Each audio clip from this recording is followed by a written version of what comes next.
Welcome to the Research Works podcast, live from the European Academy of Childhood Disability Conference 2024 in Bruges, Belgium. Join us for interviews with keynote speakers, world-renowned researchers and clinicians, and behind-the-scenes stories from one of the great paediatric conferences in the world. Well, I'm a little bit giddy with excitement today because these are two authors that I've read so much of their papers. I know it sounds like I'm gushing a little bit here, but I do read a lot of their stuff. So Adam Shortland and Martin Gough from the Evelina London Children's Hospital and the Guy's and St Thomas NHS Foundation Trust. Welcome. Said, Dane. That was hard. Thank you. Well, I feel like I just get it out of the way. And now we can have the conversation. My goodness, thank you so much for your time with me today. It's amazing to have you here in person, and how great is it to have a conference in person? Oh, yes. Isn't it? Yes. Oh, yes. To see people. And well, it's mixed, obviously. There's some people you like to see and others you're not so bothered about. But yes, generally you're absolutely right. Now, what you're both really well known for, you published a lot together, and there's so much work that comes to muscle. If you're going to name you guys, the first thing that comes to mind is muscle. So I thought maybe that would be a really good thing to start off with. And I really do want to also talk about your keynote as well, Martin, because that was very thought-provoking, and there's so much to think about. And I love that you can come out of a session and go, oh, let's think about that a bit more. I really like that. Just not just to keep going with what we're doing. Let's just stop and think about it. But muscle, yes. Adam. Yes, it's where important. are we up to? Where are we up to? Because I feel like there's a lot of work in this area. Yeah. A lot of people are interested in this area now. So, a lot of that is because you've made people aware of it and people have come along. It's brilliant. I think over the last perhaps 24, 25 years, there's been a real interest in muscle and cerebral palsy. And I think before that we had a kind of mythology about what a contracture was. Yes. And maybe we still do a little bit, but now we are starting to understand a little bit more, both at the gross morphological level and also more now about the subcellular components of developing contracture. And perhaps we understand now, perhaps more than we did, that it's important. Yeah. In a world dominated by neurologists, where is the myology? And actually the myology is coming to the fore, in that sense that we're starting to understand it may have an important role in the decline of mobility. Yes. If we consider that we probably have to take a wider view, but if we take a very simple view at first and say, okay, the original neurological lesion is static, and so what accounts for this decline in mobility that we see? Well, it could be the decline in muscle function, and what we understand is that muscles compared to body weight are on a different trajectory in individuals with cerebral palsy than they would be in a typically developing person. Yes. And later on, when your body weight gets too big and your muscles can't catch up, then it's sensible to suggest that might lead to a decline in your mobility. Yeah, and that lovely graph that you have that you just described. Yes, I know. It's funny enough. I always thought it was my own, but actually, I must give credit elsewhere, because I was just actually reading the other day that in the literature to do with elder people, that actually it comes up quite a lot, and actually they predate me. So I should give credit where it's due. I can honestly say that I didn't mean to usurp them, but I accidentally did. Well, that's the observation we see. So I know it's a concept. And that's important to distinguish from. We do definitely need to do researches to sort of fill that empirical out. data. Empirical data to fit the concept and maybe match those things up. So at the moment, it remains kind of like a convenient description, but not fully supported. So we need to be careful about it. But I think people recognise now that muscle is important. It's likely to be a critical factor in the decline in mobility. And I think that's so important to talk about. In my head, I'm thinking of quite a few things, so let me be ordered in what I'm going to ask you. We often think about cerebral palsy, and I'm certainly, when I was trained, cerebral palsy, brain, it's in the name. And the muscles are kind of like the secondary, it's being subjected, there's the positive and the negative upper motor neuron deficits that you might see. And muscle always seemed to be this downstream effect. But we're seeing it very differently at the moment, aren't we? And that's shattering a lot of preconceptions. Well, there's some great work from Copenhagen, Herskind et al., a little while back now, 8 years or so, and others subsequently looking at muscle growth in very young individuals. I think the Leuven group now are doing quite a lot of the stuff on that. Yes. And that's really interesting because what it suggests is that actually develops before we clinically see it. Yeah. Right? The problem develops before we clinically see it, and that's important.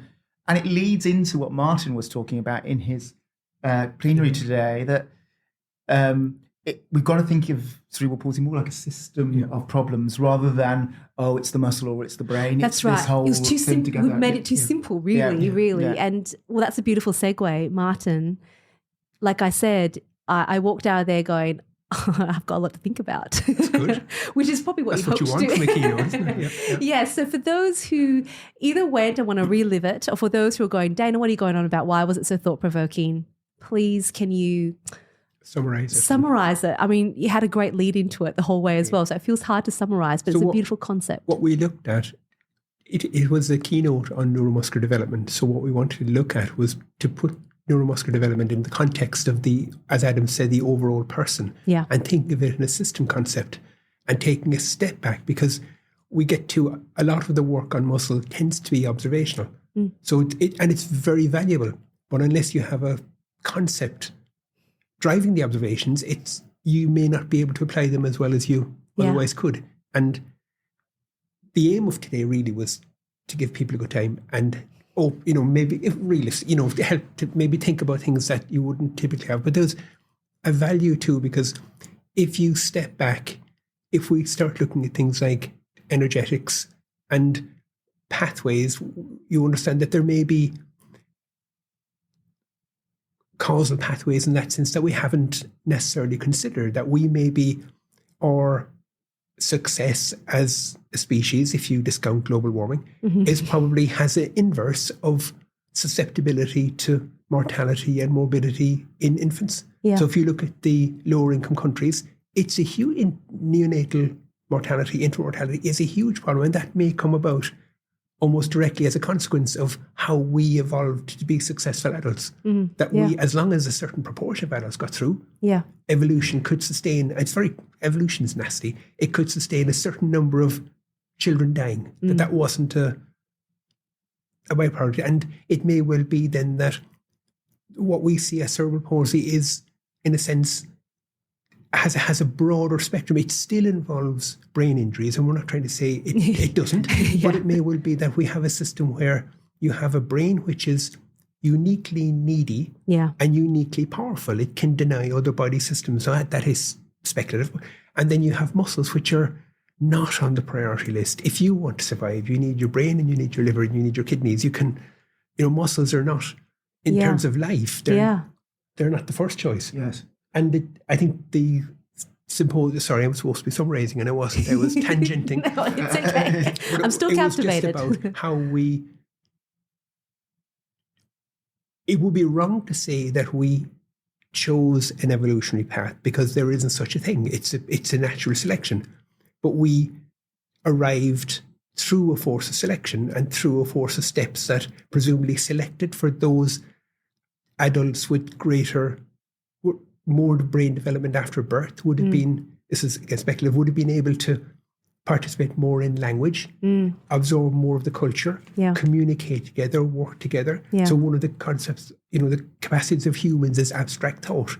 Looking at the Neanderthals were more evolutionarily successful than we were for a period. They lasted for much longer. We came in later. One of the suggestions is that humans made musical instruments, made jewelry, that we had somehow a greater capacity for abstract thought.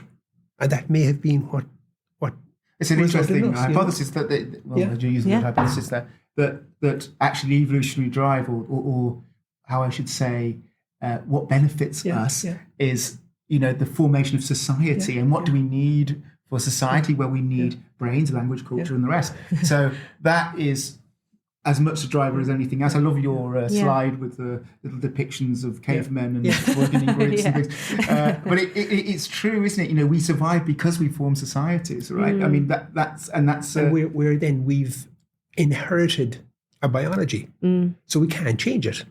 But what we can do is maybe try to understand it and put cerebral palsy.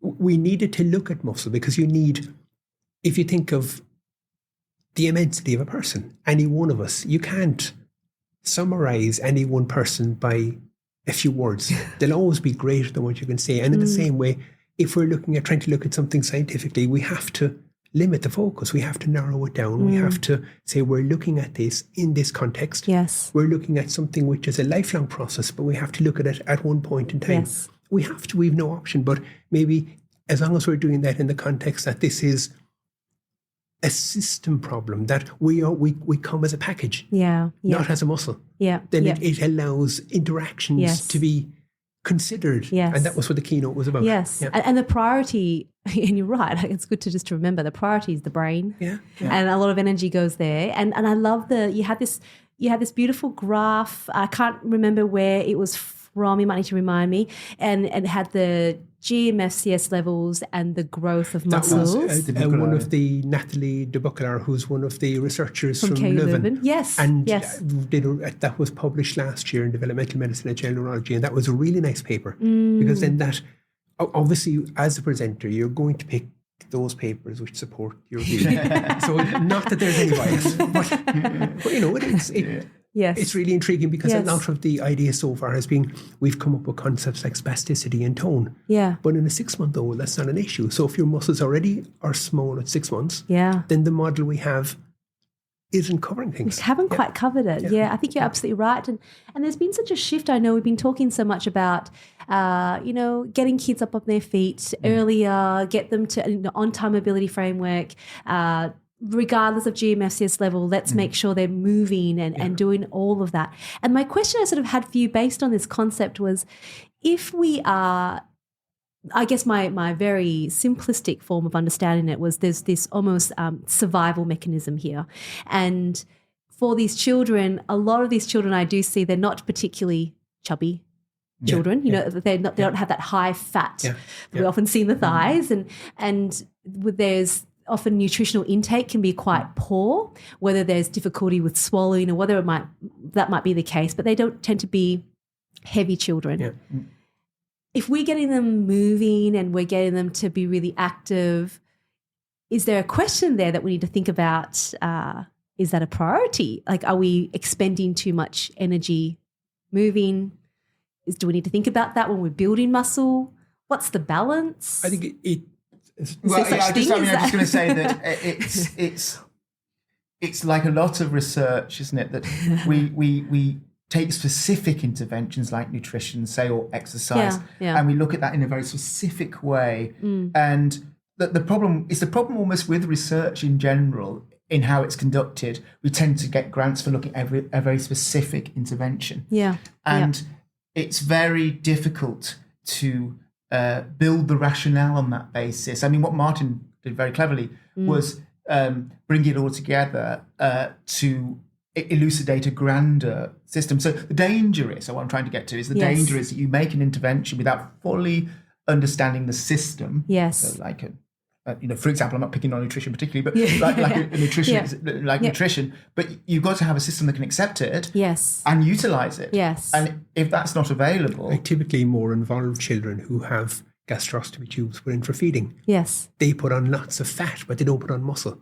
So they're still they're getting ample nutrition. But there's something in their muscle. But I think too, when you mentioned about moving, I think, and this is more personal or standard view, I think we have to think about the person, because we talk about cerebral palsy, but it doesn't actually exist independently of the people who have it.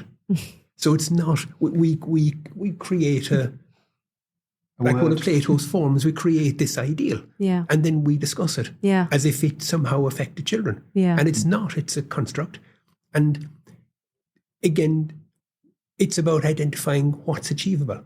So if you have somebody up and moving and walking and they're able to do it, they're making progress, then that's great. But if you have somebody, as you said, somebody up and moving and walking who's not able to do it and who's using energy, but they're also using time. Their time, their parents' time. So time that the parents could give to them and to other siblings is being spent doing something that they may never be able to achieve. So I think avoiding a kind of a normative approach, that maybe we should look that there are trajectories, and within that trajectory, we can maybe improve it to an extent, or we can make it worse. And then not trying to, because the drive is to turn everybody into people who don't have cerebral palsy. Yeah. I think it's also to do with how we develop interventions, how we think about interventions. Typically, we prescribe an intervention and in something so heterogeneous. Yeah. That might work for like a very narrow, specific condition where you're trying to prod a molecule or something. But when it's got so many biological consequences that you're trying to imagine, then picking on one thing amongst that array of things, or that system of things, in fact, then you're, no wonder we don't do so well in terms of our results, in terms of our effect sizes for our treatments. Because and that's really interesting. I've been hearing that a lot through a lot of the conference is, these interventions being developed, but we've got these outcome measures. They're not really showing what we think they want to see, but because we're being very specific with our intervention, but the outcome measure might be quite broad, and appreciating the true impact that has is actually quite difficult to elucidate. And there's so many factors to consider within that. So it's an interesting thing, isn't it? You do a research works podcast. Yes. And in a sense, the research paradigm is almost wrong, that we're driven to do specific interventions almost by the framework we are in. The move towards real world data, if we could only manage it statistically and extract the meaning from it, I think is where we should be going. And building highly developed rational models before we extract from the observational data and trying to understand the causal processes that go within. Whereas RCTs, we're going to be around for 1 million years before we get to the point where we've elucidated, all the components of this very complex system. Yeah, there's so much richness in data. If it can be collected well within a system that's protected, everyone, that needs to be really important. But myself, I'm looking into learning healthcare systems and looking into ways of using data well to be able to learn from that data to inform clinical practice. And it's just another way to look at data and another way to do research, I suppose. And you can answer a lot of questions really dynamically from that as the data comes in. And it's a good point. Different ways. It's about a little bit about exploration as opposed to the drive to a solution. Yes. We're so focused on solving. Yes. And we're less focused on exploring. Yeah. And I think that is, and we need to do a bit more exploring first. Yeah, and I love that. And that's what you talked about today. It's the concept of exploration and almost in a way never be too arrogant about what we think we know, because there's a whole lot of stuff we don't know, but taking that moment, stepping back, and that's certainly what I got out of it. And I'm really grateful for that. Great. Yeah. Thank you so very much for that. And look, there's so much more to talk about. And I feel like it's one of those things that hopefully for listeners, it's be that moment to reflect and think about what we're doing. We invite everybody to come to the office. Yes. They can sit down when we're having our Friday afternoon chat. And, well, let's all get invited to that, please. So I'm looking for the invite, and let's have a good chat, and let's solve the world's problems from there. It's very important, that communication, right, between people, and It's amazing what can happen over just a conversation and a drink in hand, possibly. Yeah, so maybe tonight we can have another chat about that. See you there, Dana. I'll see you there. Thanks to all of our listeners. Hope you enjoyed that. We'll talk to you all again really soon. Thanks and bye. Bye.